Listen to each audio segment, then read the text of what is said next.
Bueno, ya empezamos la grabación y ahora por favor me confirman que están viendo la presentación. Sí. Gracias. Bueno, todos estos semanas atrás hemos venido indirectamente hablando del tema de genética de plantas, de genética de enfermedades en las plantas. Hemos ya hablado bastantes conceptos de resistencia sistémica, de inducción de resistencia local. Hemos hablado de diferentes tipos de barreras, de cómo una planta logra defenderse de un ataque y de cómo un patógeno hace un ataque. Entonces hemos visto ya con varios conceptos y esta clase va a ser más que todo aclaratoria, como para acomodar muchos de esos conceptos que hemos estado viendo, para aclararlos dentro de una teoría, dentro de una definición y dentro de un concepto o dentro de conceptos, para que ya podamos agrupar ciertas cosas, proteínas, genes de los que hemos estado hablando en grupos importantes. Entonces lo que vamos a ver hoy, supongo que estaremos alrededor de 2 horas por acá. Vamos a ver algunos mecanismos, repasar algunos mecanismos de variación que tienen los principales patógenos de variación genética. Y vamos ahora sí a definir con claridad los tipos de resistencias que tiene la planta. Vamos a estudiar la teoría de Hengen. Y vamos a empezar a ver algunos genes de patogenicidad que están presentes en hongos, en bacterias, en virus y en nematodos. Repasaremos lo que es la reacción hipersensible, que también tiene un control genético grande, y vamos a hablar de genes y proteínas AURs y genes y proteínas R. Y en eso pues pasaremos el tiempo de esta clase. Bueno, primero para que recuerden un poco, ya de por sí hablar de genética de enfermedades de plantas, tenemos que hablar de la genética de los organismos que son considerados patógenos y sus principales mecanismos de variación génica, porque estos microorganismos cambian, porque estos microorganismos tienen cambios a través del tiempo, y cómo es que esos cambios entonces se ven finalmente reflejados en la efectividad de un determinado organismo patógeno para causar enfermedad. Entonces, bueno, recordarles algunos procesos importantes acá.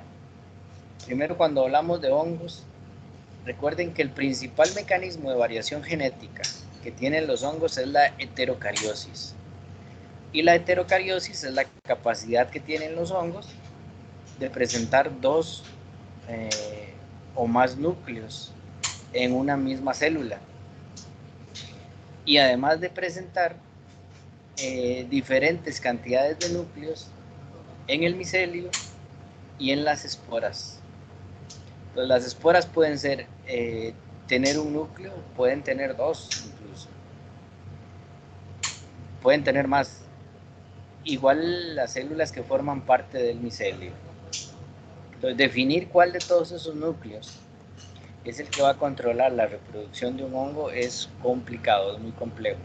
Si recuerdan de hongos, la genética de hongos es muy compleja y sabemos realmente poco y pocos juegos de recombinación. Pero bueno, entonces recuerden que la heterocariosis, el principio fundamental era que al menos las células van a tener dos núcleos y que con esos núcleos hay que definir qué se hace, qué se transfiere a la descendencia, qué se pasa. También recuerden que aunque sean células de un núcleo, cuando es reproducción asexual, 2 cifras de un núcleo se pueden unir cada una y dependiendo lo que pase, la célula resultante puede tener un núcleo o puede llegar a tener 2 núcleos.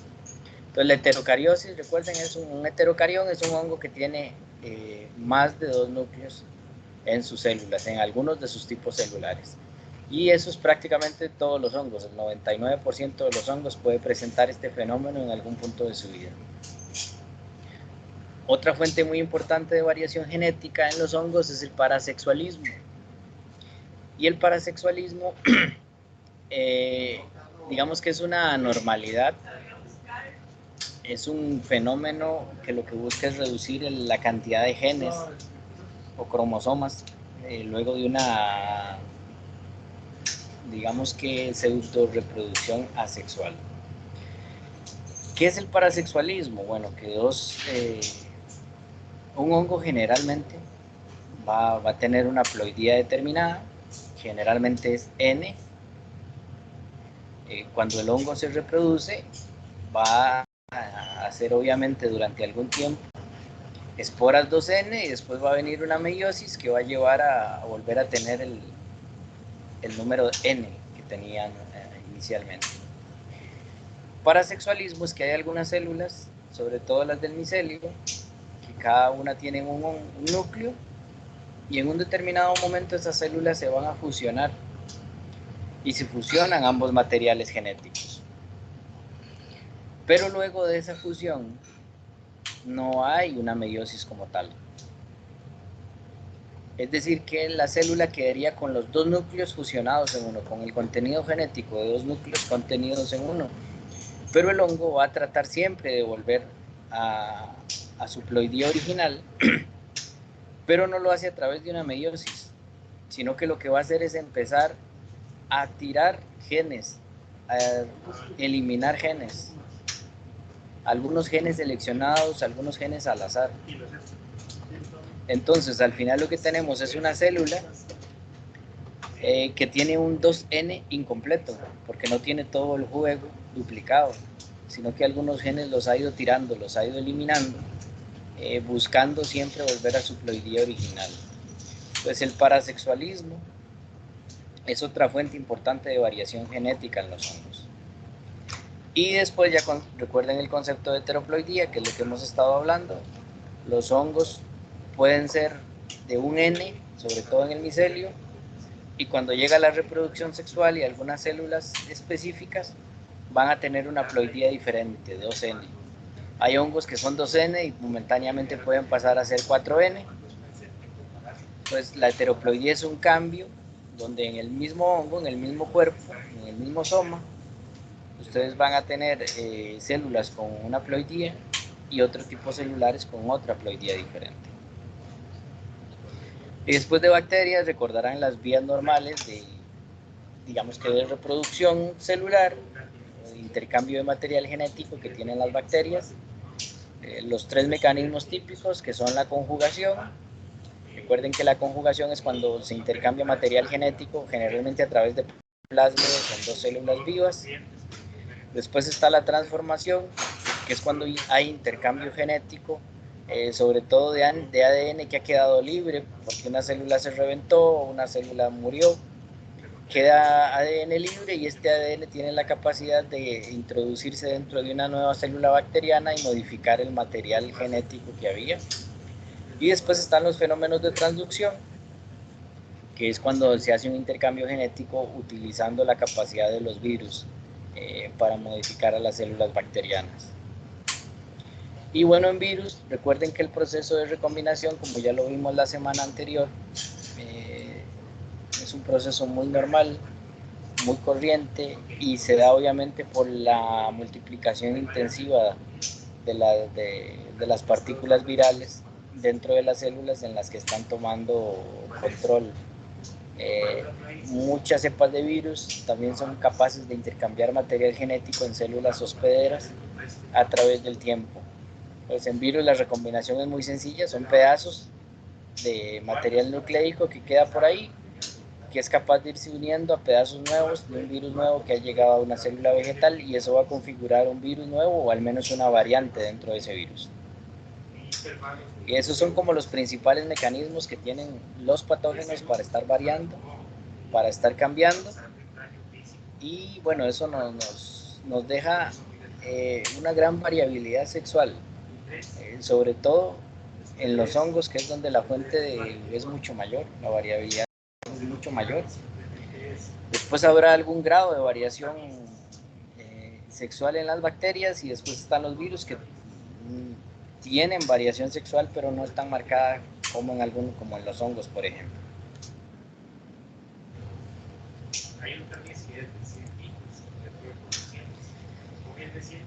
Ok, cuando nosotros vemos la planta, ya luego de todas estas clases que hemos tenido, se van a dar cuenta que hemos ido hablando de diferentes tipos de resistencia. Acá esta es una forma muy práctica de clasificar esta resistencia, para no irnos enredando con los diferentes términos que usamos. Primero, abajo en el esquema vamos a encontrarnos la resistencia no hospedante. Recuerden que la resistencia no hospedante o no hospedera es cuando simple y sencillamente el hospedero, es decir, la planta, no es susceptible al patógeno porque el patógeno no tiene absolutamente nada de evolución convergente con ella, entonces no se conocen en nada y no han desarrollado mecanismos de ningún tipo de interacción, no solo de comunicación, sino que de interacción. Pues si no hay interacción entre ambos, no puede desarrollarse un fenómeno de enfermedad. Entonces, de nuevo, Mycopharela fijensis no tiene una interacción con el trigo. No se conocen la historia, no han tenido una evolución convergente. Por eso Mycopharela y el trigo no han desarrollado mecanismos de comunicación, no han desarrollado mecanismos para interaccionar entre ellos. Entonces, para Mycopharela el trigo no significa absolutamente nada. Y para el trigo Mycopharela tampoco significa absolutamente nada. Entonces no tienen una evolución convergente, no han tenido ningún roce, entonces es imposible que entre ellos se dé alguna relación, no solo de patogenicidad, sino que de ningún tipo, porque no tienen genes que hayan evolucionado de forma conjunta, ya sea para buscar resistencia o para buscar susceptibilidad. Entonces eso es resistencia no hospedante. Un organismo no infecta a una planta porque nunca han estado juntos, no se conocen. Luego hay otro tipo de resistencia que la podemos dividir en dos partes, y es la resistencia aparente. Es decir, cuando un material parece que es resistente a una enfermedad, pero esa resistencia no viene mediada por genes. La resistencia aparente la podemos clasificar de dos formas: la resistencia de escape y la resistencia por tolerancia. La resistencia de escape, vean que ahí en la diapositiva hay un triangulito verde. La resistencia por escape es simple y sencillamente cuando algunos de los factores del triángulo o del tetraedro de enfermedad no se dan, la enfermedad no se puede dar. Recuerden que el tetraedro de enfermedad era que tenía que haber un hospedero susceptible con un microorganismo que tuviera patogenicidad, con unos determinados factores ambientales y un tiempo específico para establecer una relación de resistencia. La resistencia por escape es cuando alguno de esos cuatro factores no es lo suficientemente intenso o fuerte para establecer la relación de patogénesis. Por ejemplo, Phytophthora infestans puede llegar a hojas de papa, un hospedero susceptible para ella. Phytophthora totalmente patogénico contra ella. Phytophthora se deposita en una hoja, llovió una media hora, Phytophthora empezó a germinar su espora, y donde empieza a hacer el proceso de adherencia en la hoja, resulta que para la lluvia y empieza a venirse un sol enorme, un sol grande, la radiación ultravioleta sube tanto y tanto y tanto que logra destruir la espora que está germinando, la espora que se está adheriendo, la logra desecar. En este caso el fenómeno de enfermedad no se da porque no se completó, porque los factores ambientales no ayudaron, no porque hubieran genes de por medio. Entonces la resistencia por escape es eso: alguno de los componentes del tetraedro de la enfermedad no tiene la intensidad necesaria y eso le permite a la planta escaparse de un ataque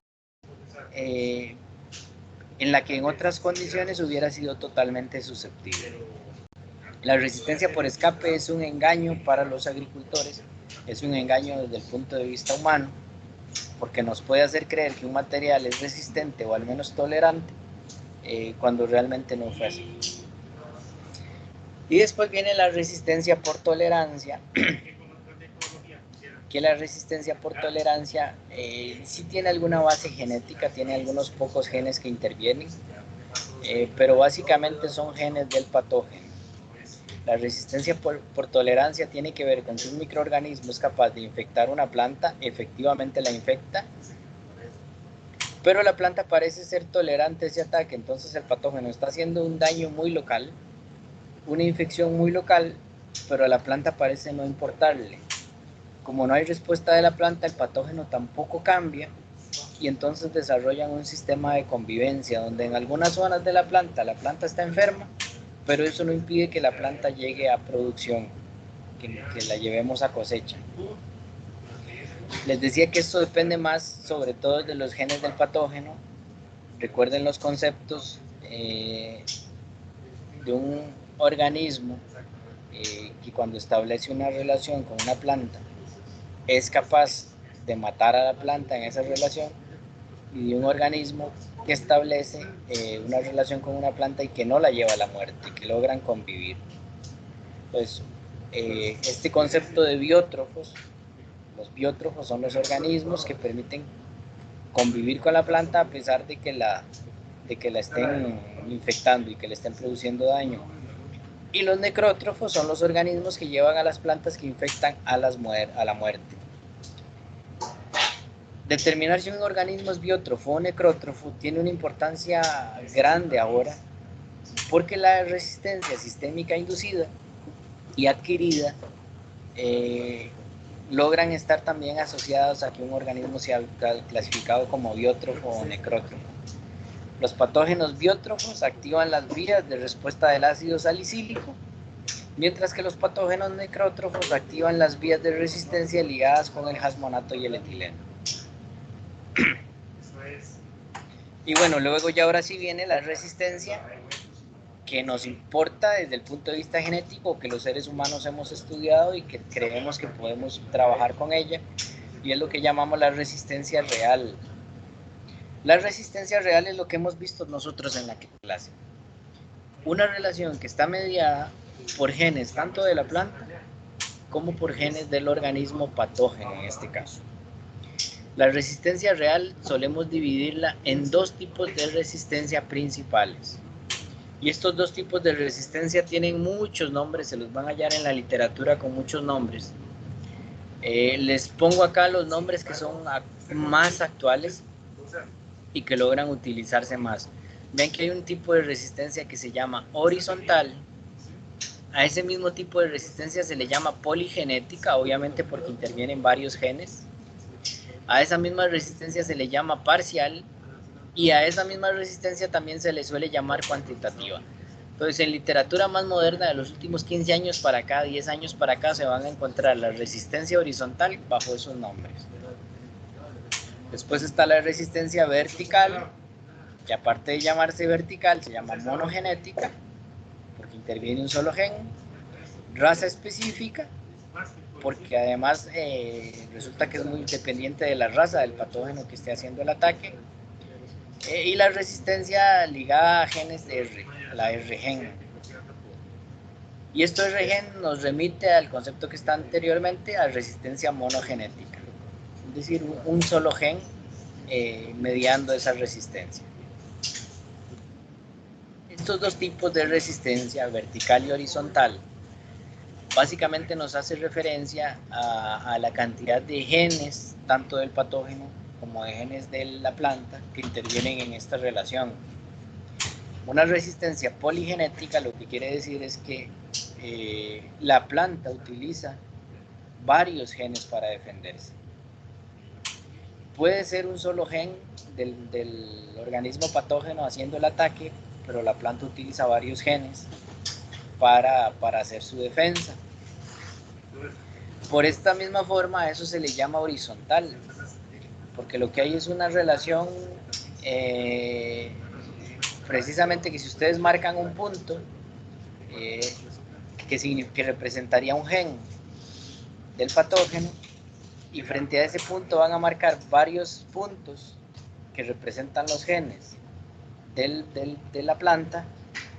Si intentan asociar todos esos puntos mediante una línea con el puntito que representa el gen del patógeno, se van a dar cuenta que formamos como una sombrilla, como una pata de gallo. Entre más genes de resistencia, esa pata tiene más deditos. Pues al final eso se abre tanto como una sombrilla y por eso da la apariencia de que sea una resistencia horizontal. Mientras que si se están defendiendo contra un solo gen, lo que van a tener es un punto que representa el gen de ataque, un punto que representa el gen de resistencia y una sola línea recta que une esos dos puntos. Lo que nos da una línea recta que definimos como una vertical. Por eso los nombres horizontal y vertical.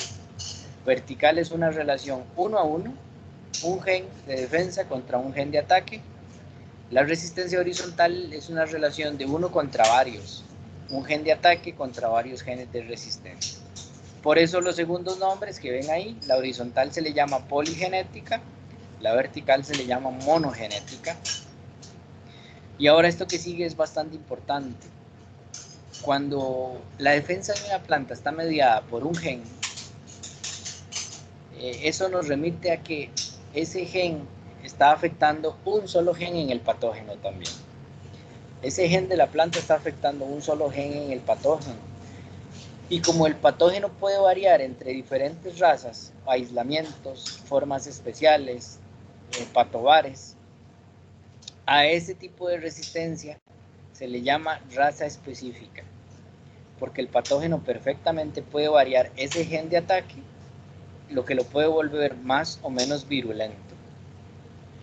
Y entonces la planta va a responder con ese gen que ya tiene de defensa, y ese gen está enfocado directamente en el producto del gen de ataque. Por eso esta resistencia se llama raza específica, porque la resistencia que la planta establece depende de la raza del organismo patógeno que la esté afectando. En el caso de la resistencia horizontal, no puede ser raza específica, obviamente porque ya es un conjunto de genes. Entonces tendría que ser una raza que haya cambiado muchos genes, que no tenga solamente cambios puntuales, y eso se logra con miles o millones de años. No es tan fácil, y eso terminará resultando en una especie nueva de patógeno. El otro nombre que aparece ahí es otro nombre normal, bajo el que se determina la resistencia horizontal, a esta resistencia poligenética. Se le llama cuantitativa porque en estudios de campo uno puede determinar la cantidad de resistencia que introduce cada uno de los genes. Recuerden, esta resistencia es poligenética, o sea, hay varios genes. Uno en estudios de campo o de invernadero puede determinar qué tanto porcentaje de la resistencia total de la planta corresponde a un determinado gen en específico. En el caso de la resistencia vertical, al ser un solo gen, obviamente eso carece de sentido. Sabemos que todo el 100% de la resistencia descansa en ese gen, y entonces a esta resistencia se le da un nombre que simple y sencillamente quiere decir que es dependiente de un gen R o genes R, que son los genes de resistencia. Y entonces, para que ya vayamos entrando en terminología, los genes R son todos los genes que la planta tiene que van a mediar la resistencia y el reconocimiento inicial de las plantas hacia un determinado patógeno. Que quiero que vean este gráfico con atención.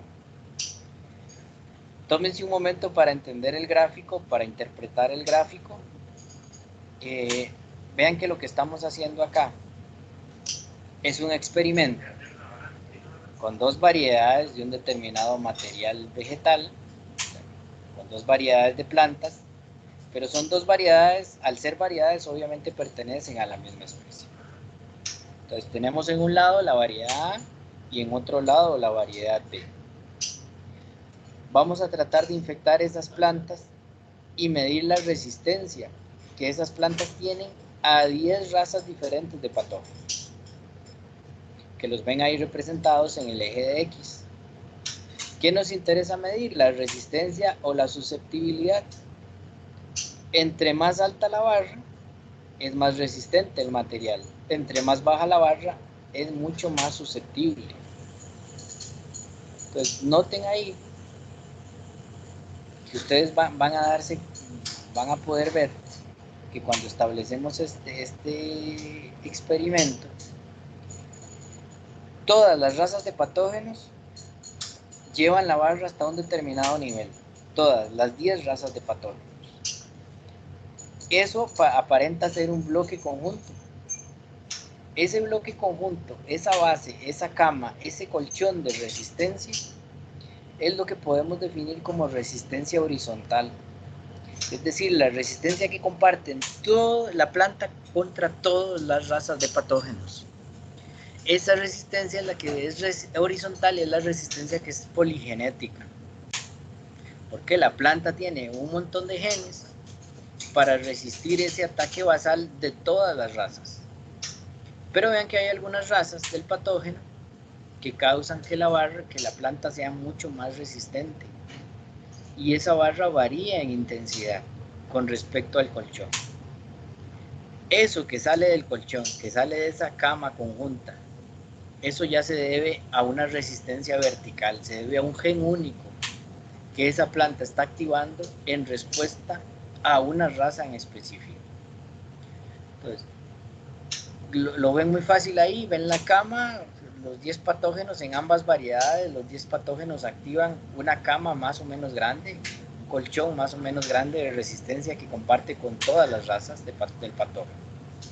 Eso es la resistencia horizontal, lo que la planta tiene listo para todos los integrantes de esa especie. Las defensas de la planta preparadas contra ese patógeno, contra esa especie, contra ese género, eso es resistencia horizontal y eso está mediado por una combinación de genes. Y luego las barritas que sobresalen de esa cama, eso está mediado por un solo gen que depende de la raza del patógeno. Eso se debe a un solo gen y es lo que llamamos resistencia vertical. Vean que entre ambas variedades, la cama, el colchoncito de resistencia horizontal, puede tener diferente intensidad, diferente grosor en este caso. Eso nos habla entonces de que una planta en sus diferentes variedades puede tener más o menor intensidad en su defensa vinculada a la cantidad de genes que está exhibiendo en ese momento y que funciona para detener el ataque de todas las razas de ese patógeno. Okay. Eso es resistencia horizontal y eso es resistencia vertical. Y estos son los ensayos que se pueden hacer en campo para determinar cuándo la relación entre un microorganismo y una planta se debe más a resistencia poligenética o a resistencia monogenética.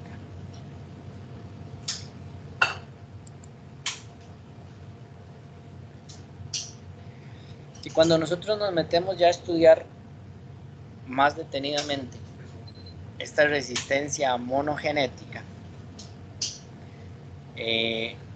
nos vamos a dar cuenta de algo que se dieron cuenta investigadores desde hace mucho tiempo.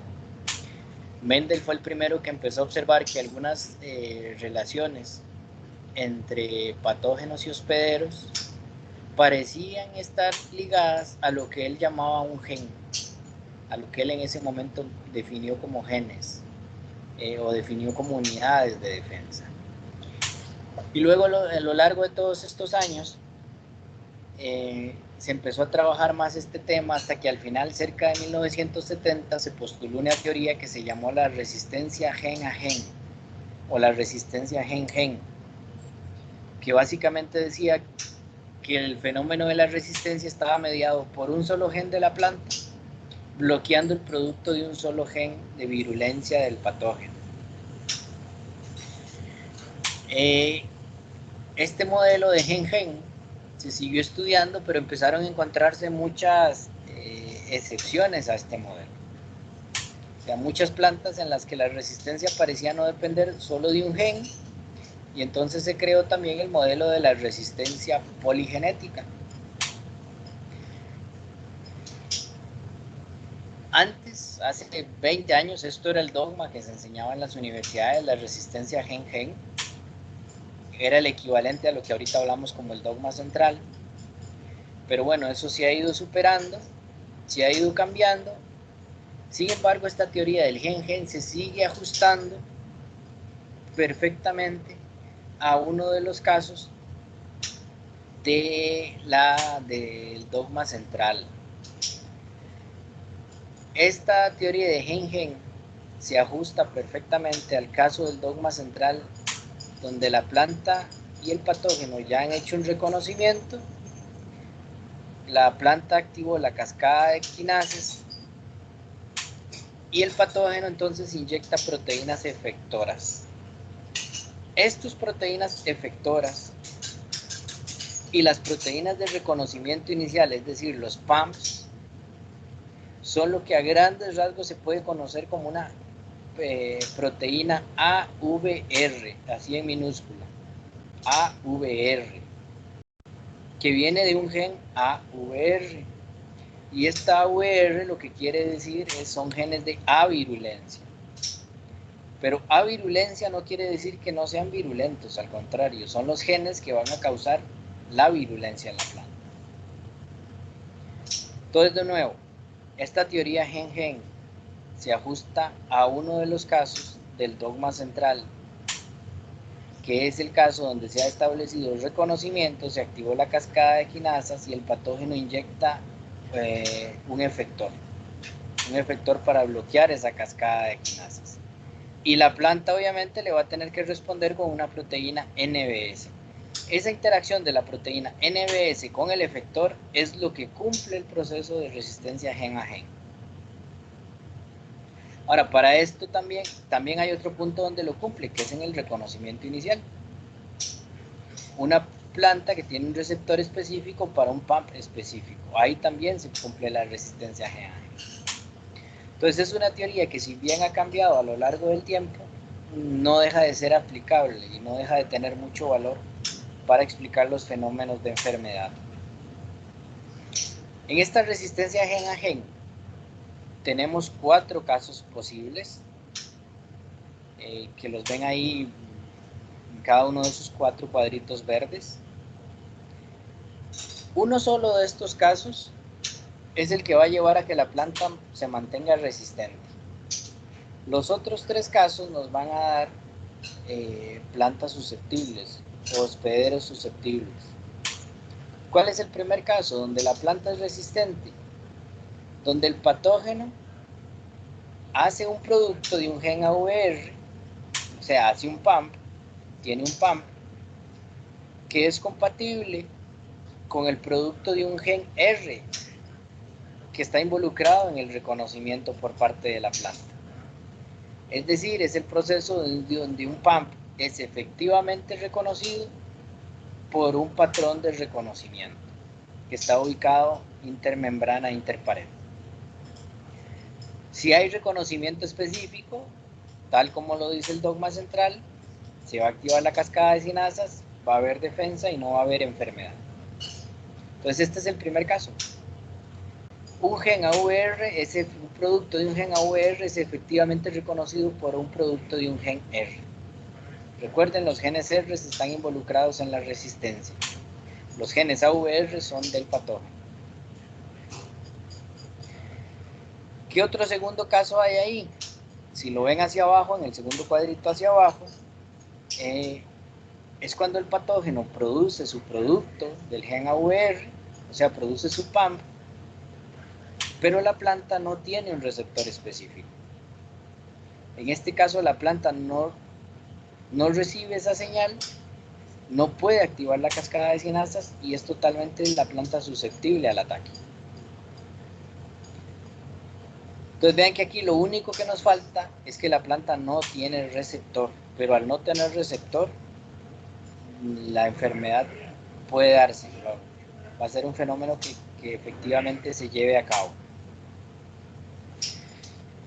Otra forma de enfocarlo lo encontramos al lado derecho